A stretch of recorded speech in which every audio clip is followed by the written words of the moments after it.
So I'm Heather Burns. I am the founder of the Connecticut Sustainable Business Council, which is a nonprofit business association of companies committed to sustainability. I also run a growth advisory for companies working in the climate tech and ESG space. And I was really tickled pink when Darren asked me to moderate today because at least once a week, I get a phone call or an email from companies saying, hey, we've got this great idea for a renewable energy project. How do we've heard about all this amazing financing and funding that's out there. How do we actually, what do we need to do? Who can we call? How can we go about that? So I think that really is a key piece of this. Most of us here are already familiar with the $27 billion that's out there right now. The CPACE loans that our Connecticut Green Bank, we have a Green Bank. I think it was the first, actually. So we're familiar with all that, right? But there's really been these barriers for accessing that capital. So that's what we want to talk about today. And also, in some communities, like in New York, and I just learned California also, but in Miami, we're going to learn more about that. It's not a nice to have, it's a requirement now for buildings over a certain square footage. So being able to talk with such experts here on our panel today and learn more about what companies need to be able to do and demonstrate to show that they're actually worthy of getting capital is going to be a great value coming out of the panel today. So I'm very excited. Just a quick note, I think we're going to talk for about 30 minutes, and please note your questions because we'll be taking those for a few minutes after that. So without further ado, we're going to start with some introductions. Okay. Hey, I'm Ray. I work for Bank of America. It's a boutique bank in Midtown.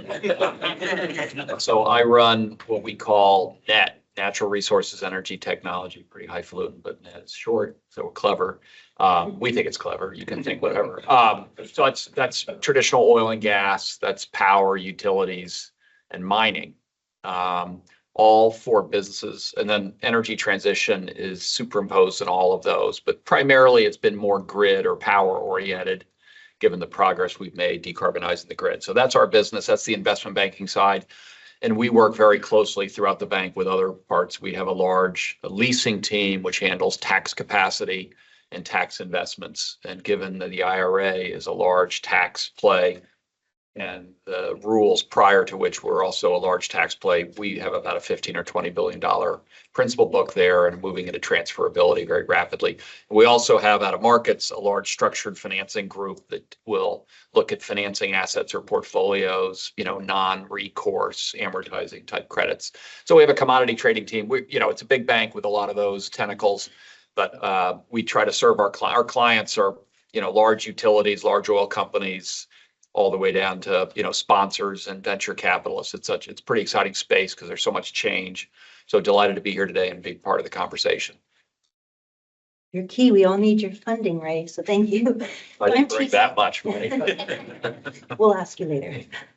So I'm Teesee. I'm with Turtle. I joined a year ago based on our executive chair's vision of leading through this energy transition.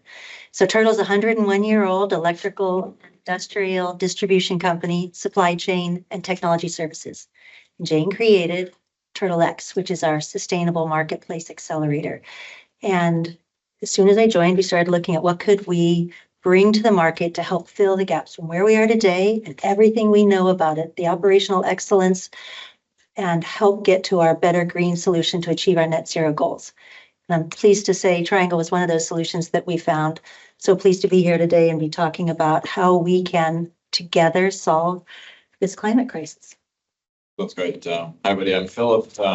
I've spent basically my entire career in infrastructure across transportation, power and energy, but half of it on the banking side for a minute there with Ray at Bank of America, and then at Citi in the last, call it 10, 11 years on the buy side, looking at infrastructure opportunities.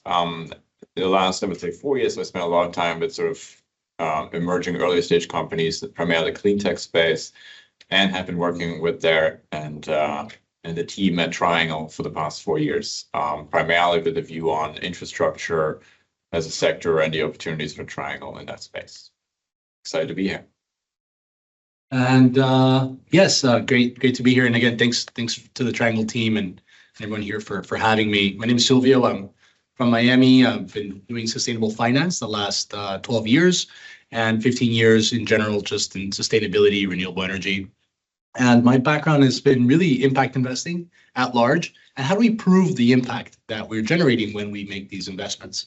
And that path led me to blockchain as a way to be able to validate and verify these ideas or this investment thesis of creating impact in a way that can be beyond sort of a reason of a doubt.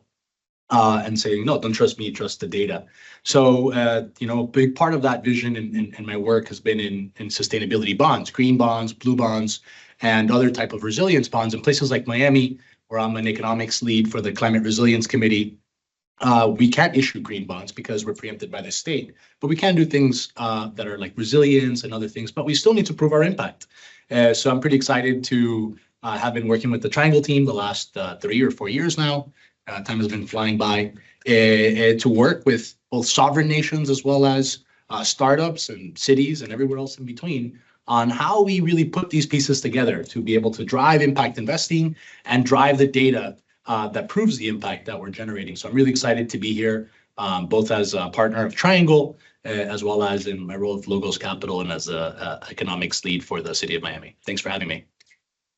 So proving the impact is a great segue into what we're going to talk about first, which is the myriad of challenges that exist and barriers that exist right now for access to capital. So it'd be great if maybe from your perspective, sort of what do those challenges look like from each one of your perspectives? Ray, you want to start? The money's there. I don't know. There's no challenge.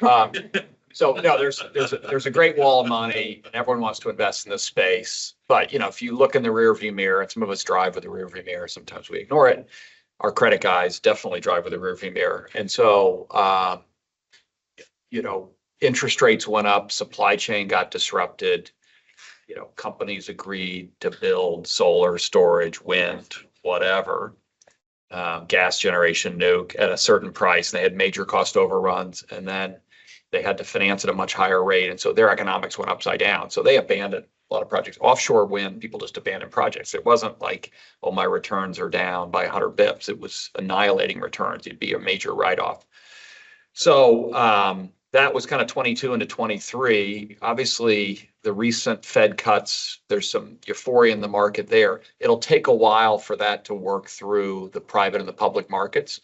I think there's so much capital that's needed that the private equity players largely felt like, not that their foot was on the throat, sometimes it was, but that they could get better terms, have a truncated downside with I don't want to get too much jargon, but they would have like a pref equity with all the upside of the common, but let management and the existing shareholders wear all the downside. And so people raised money after the SPAC euphoria had dried off. But there's billions of capital out there, pension funds, insurance companies, sovereign wealth funds, all looking to invest.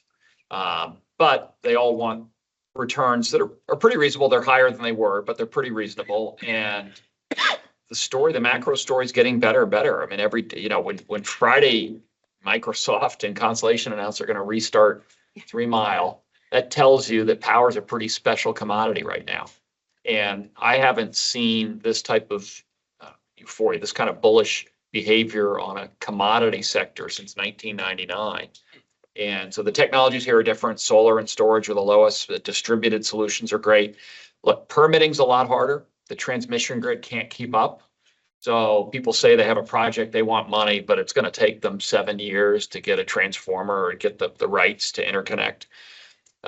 Supply chain is still pretty fragile, and there's more balance of power there. So there are impediments. The tax capacity is limited, but transferability, you can sell your credits at over 90 cents on the dollar, so it's still pretty efficient. So while there are challenges, I think the biggest challenge is the last couple of years were so negative that some people lost money, and will they immediately gravitate to the new opportunity? So it's, I think, a really compelling time to get into the business when values are down about 50% and you can see such obvious kind of macro thematics playing out in the favor. So the challenge really is less the financing, it's de-risking and showing that, and can you find someone to buy the power at a good price? And if you're building and selling at a hub, can you hedge that risk? Because everyone's building at the same hub, so then it's saturated. So then that price is a much big discount to what they thought. That's called basis. So there've been a lot of problems, and those problems have cost people tens, if not hundreds of millions. And on the resi side, the state of California changed the rules on net metering for new solar projects at the home, because the utility was having to buy at retail rates in the middle of the day when the price of power is actually negative. So the California Commission said, hey, we need to keep our utilities healthy. They had gone bankrupt. There's wildfires. There's all kinds of other problems. So there's a social cost to the sustainability effort, even though it's the lowest cost generation. The distributed side has been really challenged by it whipsawed, because then at the same time rates went up, their stocks all collapsed. SunPower just declared bankruptcy. So it isn't obviously just a yellow brick road, but there's a way to navigate it. And it's not really capital availability. It's do you have something that can earn consistent returns? But that's just my perspective. Absolutely. I mean, I agree with what you're saying there. And I think that's where we need some of the new solutions. And I think it's all of the above, right? It's private equity, it's the commercial banks. I think the carbon credits and being able to monetize a financial asset once it's verified and audited actually enables that. Because part of what we're seeing is we work with very large corporations, with ports, with oil and gas, and everyone's trying to figure out what is that path to better. It's hard to fund it. Grants are part of that answer. And so, thankfully, all these good federal initiatives are bringing some of that in, but it's slow. And so I think the one thing that's in everyone's mind is prove it, right? Can we actually get a return? Is this going to be successful? And that's why, in looking across all the different options, when we saw Triangle, the ability to actually take technology, because as a technologist, I love it. I think it's a key part of our solution as we go towards our race to net zero. We need to leverage that technology. And that's where I think the venture capitalists really play a key role in the access to capital, because they're used to putting together these hard, complex solutions and leveraging the technology to deliver a good return. And that's where verifying and auditing some of the green projects can help really fund this, because if different ports want to swap out their lead acid or diesel generators with new battery technologies, fantastic. That maybe has a renewable credit that they could go for to help offset it. Same for EV charging, which is a lot of people think of just installing it, but the cost of maintaining it is something that wasn't considered. And so you start to see a lot of hooded chargers, not because they're broken, it's because they need to be serviced and no one thought of funding the operations and maintenance. So voluntary carbon credits are definitely an option for us to help ease that transition.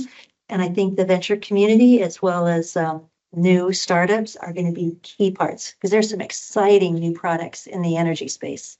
Graphene is one that especially excites me, but the new battery storage options.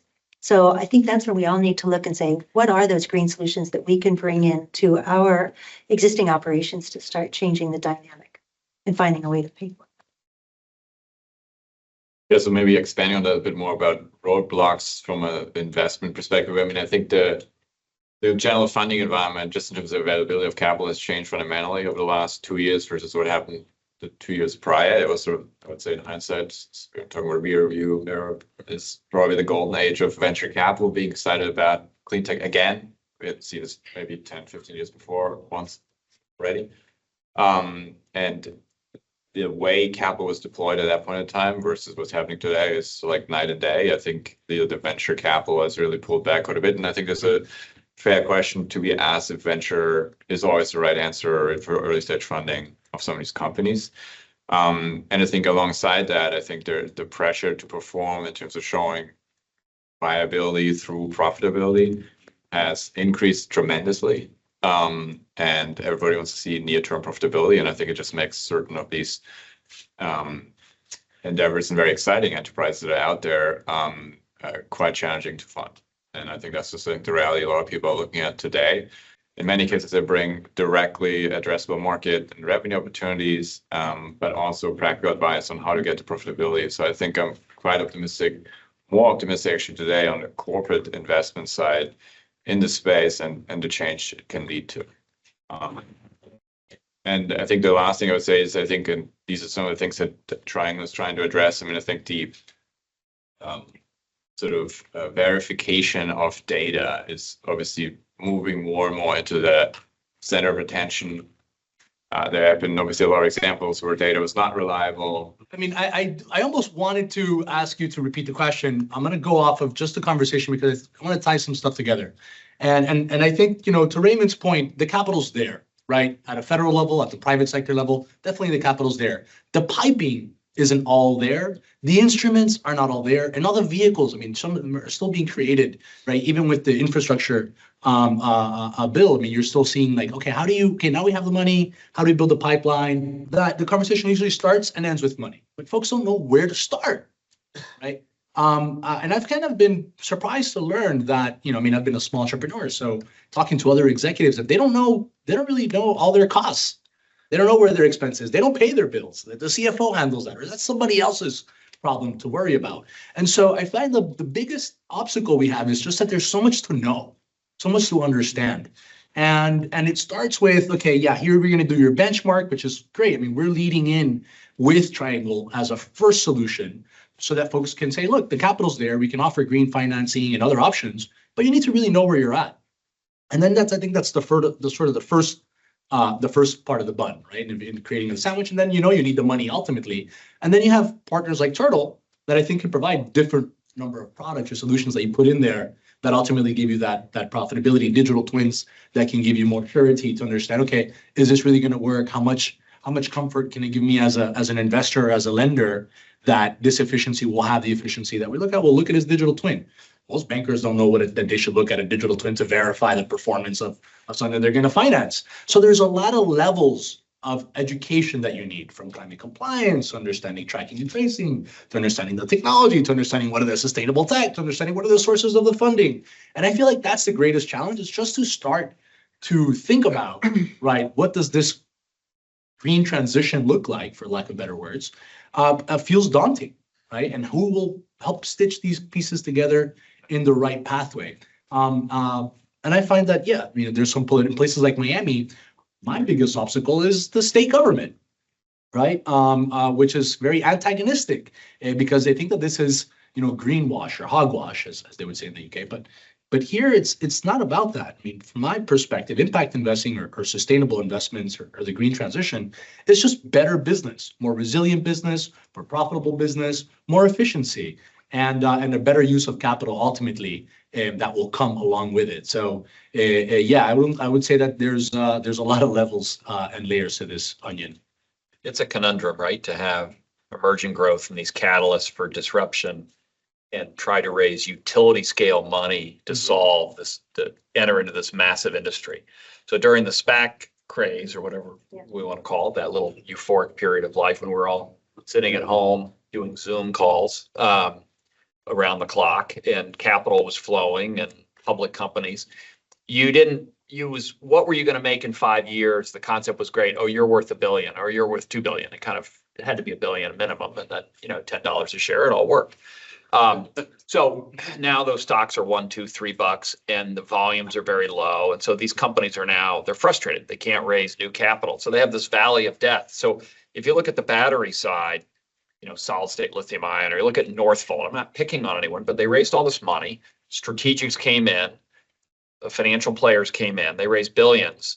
They're not worth the billions they've raised, and now they're laying people off. And even though EVs are great and battery integration of the grid is at an all-time high, it's still not matching the pace of what people thought in the fall of 2020 when they're sitting in their living rooms wearing their pajamas. So that capital and what the finance department, what you needed to have a concept then versus what you need to do now to verify your diligence, the quantum of the team. So if the DOE was here with their loan guarantee program, and I didn't I talked to Jigger about this briefly, but like, of all the money he's conditionally allocated, how much is to really large cap companies who have the legal staff and the finance staff to get all that information? So Bill and Ted's Excellent Adventure Disruptor doesn't stand a chance, right? Because how do they mobilize? I mean, the legal bills alone on these things are huge. So I'm not trying to be negative, but it is a conundrum to take entrepreneurs and aggressively go out of market really fast. Because you need proof of concept and you need to kind of evolve into it. So Ray, I think if I can jump in, Heather, it's a really excellent question. I love the brilliance of our owner, Jane, because she said, here I have this 100-year-old company with all the operational excellence, breadth of execution, partnering it up with the startups that have all of the innovation. Like Darren has lived the pain, he understands financial engineering. So he's got that expertise, and marrying them together to say, we actually can support each other. So it's a good set. We want to lean into this pivot towards modernization. And I think it's a really great model that other entities could benefit from, because I've been on the startup side. I've been from the very large multi-billion-dollar tier 1, tier 2. And I haven't seen this as much. I think it's really important because we all need to bring that innovation in. And I think it's partnerships. There's some people in the room that we've partnered with and new partners that are saying, let's work together. That's this commonality where we all bring our capabilities and stitch it together. We're going to get it done. But I think the old models we have to look at with fresh eyes and say, how do we actually with urgency move forward? And I think that's what, these conversations during Climate Week are all about. So we all have to make new friends and connect, Absolutely. Yeah, so I think the issue of de-risking is key to all of this, right? And certainly is part of why Triangle makes so much sense. So I want to get a little bit more tactical. So we've been really kind of in the macro, kind of coming down into de-risking. And also I happened to unearth an oldie but goodie of you on YouTube, like It's bad. 15 years, no, not 15, but it was 2015. I must have been in high school. Was there YouTube then? I do my prep, let me say. I'm But older. I wasn't paying that close attention. My point is that, you were full of hope and energy about how the fact that there was money back then, right? And Philipp said it earlier too, that it's not going as quickly as we had thought it was, right? And so I guess what I'm curious, sort of to wrap us up or wind us down a little bit into the questions is, how do we go about, what are the necessary components for de-risking these investments so that they make really clear sense? Like it's multifaceted. I mean, just my perspective, right? Insurance is going to play a big role. Again, to get the institutional capital, the sovereign wealth capital on the equity side, or the traditional bank capital, they'll lend 85% of a build project if it's been de-risked, annuitized, so they can get paid. It's a toll road, it's a power plant, right? But to get that, you have engineering studies, you've got to make sure the transmission interconnect is there. And then there are storms, and there's wildfire. So there's increasing expertise needed. And often that's why it's also tougher for the entrepreneur, because you need a big cap company to say, it's non-recourse, but I'm going to put my arms around this. I love this project, and we'll guarantee this aspect, and this aspect. So it's more limited recourse. So we're increasingly seeing companies that are in a hurry to deploy, to prove the concept, taking a little more risk on a contingent basis or using insurance. Mhm. But again, it's hard because the insurance industry isn't there just to kind of throw money around. They like parades, but they're. So, and institutional can tend to lean on the conservative side, right? So from the corporate investment side, what are you looking for as a company when you're looking to invest? What are some of the It's got to have a very clear use case with a total addressable market that's large enough that good business can be done, because private entity is for profit. Also, when you have leadership saying we've got a purpose and we want to achieve that, you've got to do both. You can't just be, that sounds nice, I'm going to put money there. So the business case, the use case, it has to have some deep pain and some ability to actually work well on the execution side. And I think that sometimes some of the euphoria came about of, that's a great idea. I think the game changer now, though, is we have Gen AI. And with Gen AI, we can do so many things that we weren't able to do. It bridges the gaps that we had where on the executions, it was like, oh, we were so close, but if we could just done this one last thing. I think it gives us the ability to do more simulation and modeling, and those digital twins give us a window to the future that we didn't have, that de-risks, and I don't think that's thought of enough. Yeah, maybe to expand this a bit more. I mean, I think from what I've seen, a lot of the viability, profitability challenges really hinge on scale. And you call it the valley of death, whatever you want to call it. There is a period in time to go from concept pilot to really parity or better, whatever it's production or delivery service. There is a period of scaling, which typically is not as profitable or not profitable at all at the front end. So some of the solutions that I've seen over the last few months in response to venture capital drying up is corporate starting to step in and are basically taking a view on what does it take from point A to point B in terms of getting to true real life profitability at cost parity or better with non-decarbonized alternatives. And they either provide line of sight contracts that get you from point A to point B, and they're in some cases structuring forward contracts that basically give them a discount once scalability has reached, hence there's profitability, hence the company is viable, but they're basically nailing it by front loading it, basically forward paying some of that revenue up front.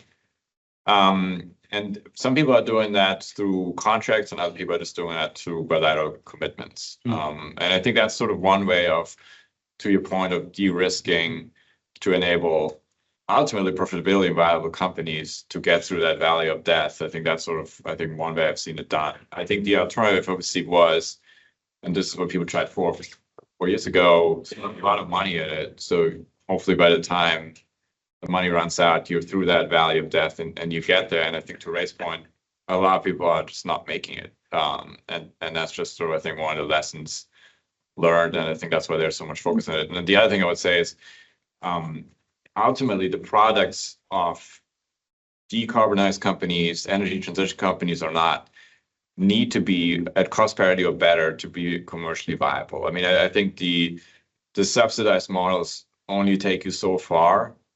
And we have seen that in the solar industry, for example, it can be very successful to provide subsidies for a certain period of time, but eventually those technologies need to stand on their own. Mm-hmm.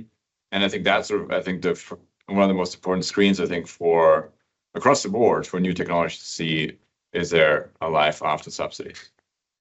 Yeah, and I guess just to piggyback on that, we talked a little bit about infrastructure, talked a little bit about ventures, and I guess let's anchor it down into the buildings. So things like Local Law 97 and B305 in the case of Miami. And I think your point is an interesting one, right? We're not really used to or accustomed being able to model this out. It was never really an option. And so now we can create a digital twin and we can figure out how much of this efficiency is going to be there. And in the case of, infrastructure, you can figure that out. If it's real estate, you can do climate modeling to understand where your risks are going to be. And what we're working on in Miami with the Building Efficiency 305 program is to understand, okay, well, what are the different solutions that can work together to drive this decarbonization of the building? And so we're exploring a partnership now with University of Miami. We're including Triangle Digital as one of the key partners for that, so that we can create a digital twin of a building that wants to retrofit. And so, okay, well, let's start with the digital twin, and then let's run your simulations. Hey, this is how much you can save in HVAC if you put this HVAC retrofit, this sustainable refrigerant, this type of lighting system. By the time we get to Raymond, say, hey, Raymond, guess what? I have a 98% confidence that this is going to be the projected cash flow savings for this building over the next 10, 20, 30, 40, 50 years.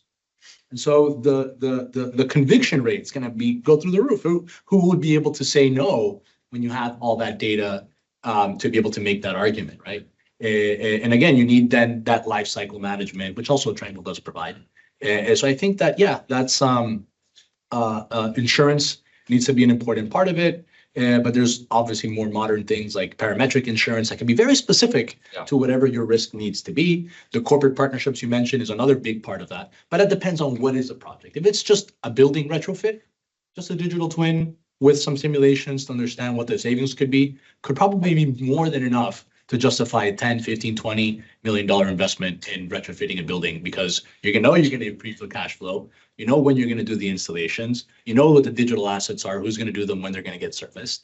And you know what banker is going to say no to that. I think people would be ready, willing, and able to invest into that. So again, it's a sort of multidisciplinary approach that is very digital. So any change going into the future that's physical, I think is going to require that kind of digital transformation, and vice versa. So yeah, I think that's how we can, I think, de-risk a lot of the There's transition. some companies out there doing that. Sorry, I'll be very short. So Redaptive that generate capital, all distributed solutions.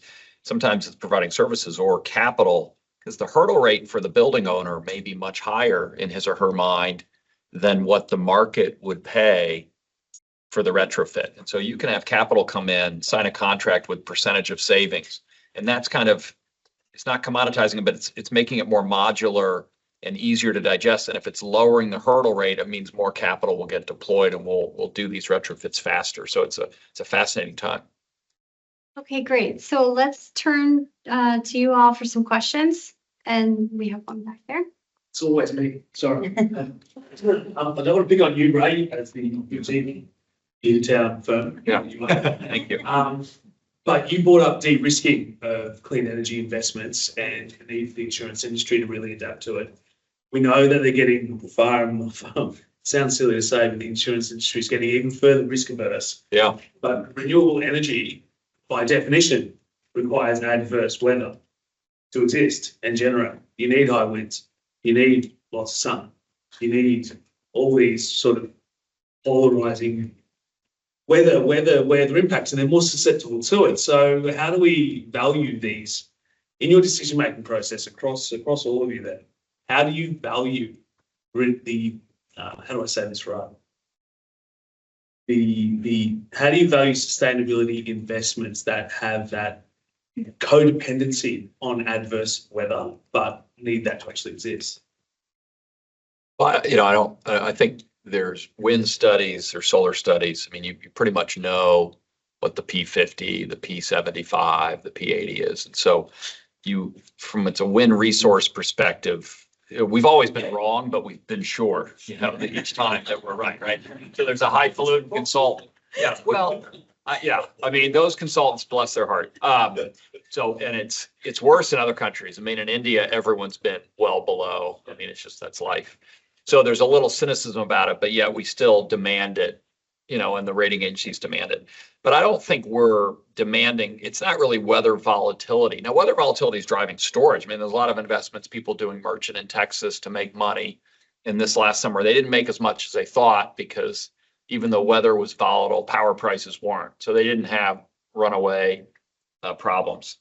The, hail risk is something that's not good for glass solar panels, right?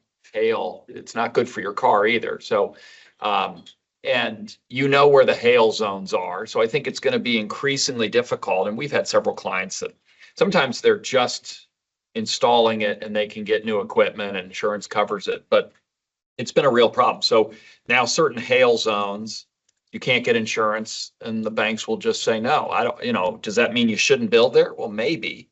But certain, do you put a wind farm up offshore in we don't see North Carolina offshore wind yet. We might, but Hurricane Alley is not where people are putting, wind assets. And it's not because during the hurricane, they could capture a lot of wind, but you can't really run them with that kind of wind. So I don't think it's the weather volatility. I think there is volatility. It's interconnection agreements. It's hail. It could be other storms. It's avian. I mean, we've had clients shut down because they were killing too many bats. I mean, kind of gross, sorry, but I mean, that's what happened. So, each time we learn more and capital's going to be a little more discriminating off that knowledge, but it comes in waves, right? So I don't know if there's a magic wrap for all these things, that's just life. Speaking from my own experience, having raised a bunch of money, gone to build solar farms up down the East Coast, that the insurance companies, in my opinion, aren't really taking that into full effect when they're pricing the insurance policies, because maybe they're not mature enough to price these opportunities correctly, which really hurts developers up and down that value chain. I think from a maturity angle, that needs to grow. That's just one component. So I'll stop talking. Thank you. No, it'd be great. Let's put capital behind a new insurance company and take market share. Yeah. So I think an add-on to that, and I'd love to get Teesee's comments on this. For Turtle, you know, you look at the energy transition and you look at some of the solutions that you're looking at to provide your customers, I guess whether utilities or end users. And you know, hardware is one thing, you know, wind turbines and all that, but then software is another. We talk about AI. So there's sort of two strategies. You know, everyone wants to do the old adage, hardware is hard, right? The CapEx is huge. Yeah. All these issues. Do you have an affinity to either one of those, or would it make sense? Oh, so I was reading this book by Nitin Seth, right? It's dealing with the volatility. And he has this VUCA mindset. It's volatility, uncertainty, complexity, and ambiguity. We have to deal with all of this every day now. And we used to want to wait until we had, you know, pretty good 80% assurity we had the right decision. We don't have that luxury so much anymore because there is so much volatility and uncertainty. I love software and hardware. I love new products. I think that the new exciting new green solutions that I think will help us through this transition. So I think it's those two things together, but I think that I've loved throughout my career leveraging software to help enterprise customers be able to reduce their waste and supply chains, achieve better business results. So I believe almost every company will be a technology company, and even a 101-year-old distribution company has a real role to play in modernizing to stay current and competitive, but also to help their customers. And so when I look at the insurance companies who are just leaving California in droves, I mean, pretty much we can't get insurance anymore. You start to think, well, how do we self-insure? How do we become more resilient and more sustainable? Because it really is getting to a more decentralized model on a lot of these projects, I think. So my answer to your question is, I think we need to rethink how everything that we're doing, because we are in such uncertain, volatile times. Probably need to think smaller. I think technology is a best friend for almost everything that we do, because if you have people that really understand Gen AI well, it's not just a science experiment. It's finding those hairy business problems, solving them. It's an integrated package where you're providing a total solution to your customers as well as to your own enterprise. Time for one more.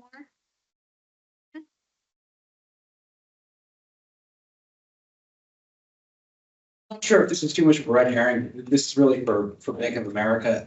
How are legal changes in foreign jurisdictions like the EU impacting the way that you're thinking about the loans that you're making in your strategy here in the United States? And I'm thinking particularly in relation to the European Union.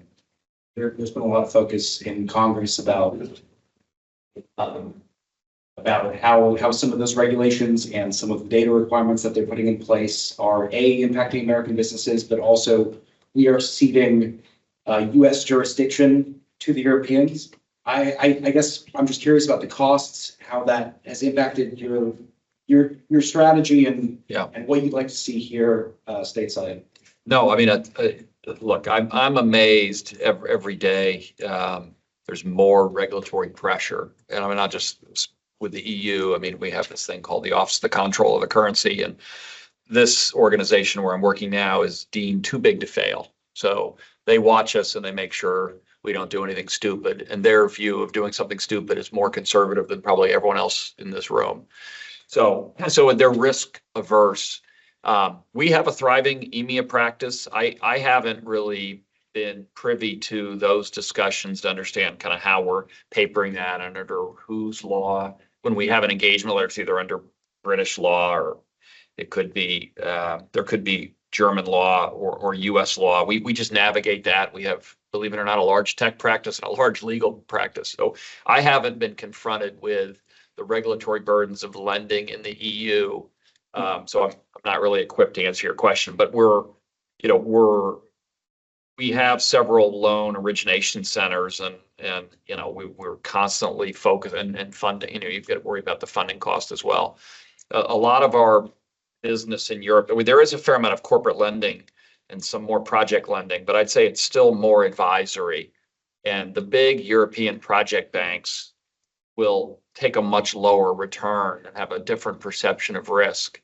So it hasn't been an area where the US banks have really been weighing in. So it's just unusual. It's more German, French, Dutch banks. They're not doing very well, but they keep lending money at low rates. Thank you very much. I certainly learned something new today, and I'm sure everyone else did too.